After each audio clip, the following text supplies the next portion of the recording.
بسم اللہ الرحمن الرحیم۔ حضرت علی رضی اللہ تعالیٰ عنہ نے فرمایا، جھوٹ بول کر جیتنے سے اچھا ہے کہ تم سچ بول کر ہار جاؤ۔ حضرت علی رضی اللہ تعالیٰ عنہ نے فرمایا، عقل مند ہے وہ شخص جو انجام سوچ کر کام کرے۔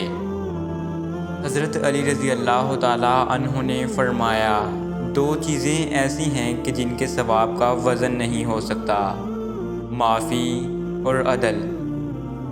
حضرت علی رضی اللہ تعالیٰ عنہ نے فرمایا، سب سے زیادہ غنی وہ شخص ہے جو اللہ تعالیٰ کی تقسیم پر راضی ہے۔ حضرت علی رضی اللہ تعالیٰ عنہ نے فرمایا، جب انسان کی عقل مکمل ہو جاتی ہے تو اس کی گفتگو مختصر ہو جاتی ہے۔ حضرت علی رضی اللہ تعالیٰ عنہ نے فرمایا، لوگوں کے غلام مت بنو جبکہ اللہ نے تمہیں آزاد پیدا کیا ہے۔ حضرت علی رضی اللہ تعالیٰ عنہ نے فرمایا، اس کو دوست مت بناؤ جو کسی محفل میں آپ کو شرمندہ کرے، خواہ وہ مذاق ہی کیوں نہ کر رہا ہو۔ حضرت علی رضی اللہ تعالیٰ عنہ نے فرمایا، اگر کوئی تم سے جلتا ہے تو بجائے غصہ ہونے کے ان کی جلن کی قدر کرو، کیونکہ یہی وہ لوگ ہیں جو تمہیں خود سے بہتر سمجھتے ہیں۔ حضرت علی رضی اللہ تعالیٰ عنہ نے فرمایا، پریشانیاں حالات سے نہیں خیالات سے پیدا ہوتی ہیں۔ حضرت علی رضی اللہ تعالیٰ عنہ نے فرمایا، لوگ پیار کے لیے ہوتے ہیں اور چیزیں استعمال کے لیے۔ بات تب بگڑتی ہے جب چیزوں سے پیار کیا جائے اور لوگوں کو استعمال کیا جائے۔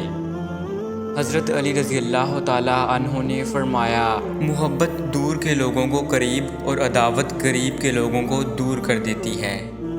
حضرت علی رضی اللہ تعالیٰ عنہ نے فرمایا، ایسے شخص کو کبھی مت گنوانا جس کے دل میں تمہارے لیے محبت، فکر، عزت اور چاہت ہو۔ حضرت علی رضی اللہ تعالیٰ عنہ نے فرمایا، محبت کی پہلی شرط عزت ہوتی ہے، اور جو عزت نہیں دے سکتا وہ سچا پیار بھی نہیں دے سکتا۔ حضرت علی رضی اللہ تعالیٰ عنہ نے فرمایا، اگر کوئی تم سے ناراض ہے اور اسے اس بات کا غرور ہے کہ تم اسے منا لو گے تو اس کے غرور کو کبھی مت ٹوٹنے دینا۔ حضرت علی رضی اللہ تعالیٰ عنہ نے فرمایا، محبت سب سے کرو لیکن اس سے اور بھی زیادہ کرو جس کے دل میں تمہارے لیے تم سے بھی زیادہ محبت ہے۔ حضرت علی رضی اللہ تعالیٰ عنہ نے فرمایا، اگر محبت ان سے نہ ملے جن سے آپ پیار کرتے ہیں تو محبت ان کو ضرور دینا جو آپ سے پیار کرتے ہیں۔ حضرت علی رضی اللہ تعالیٰ عنہ نے فرمایا، جس کو تم سے سچی محبت ہوگی وہ تم کو فضول اور ناجائز کاموں سے روکے گا۔ حضرت علی رضی اللہ تعالیٰ عنہ نے فرمایا، کسی کے خلوص اور پیار کو اس کی بے وقوفی مت سمجھو، ورنہ کسی دن تم خلوص اور پیار تلاش کرو گے اور لوگ تمہیں بے وقوف سمجھیں گے۔ حضرت علی رضی اللہ تعالیٰ عنہ نے فرمایا، دوستی اور محبت ان سے کرو جو نبھانا جانتے ہوں، نفرت ان سے کرو جو بھلانا جانتے ہوں، اور غصہ ان سے کرو جو منانا جانتے ہوں۔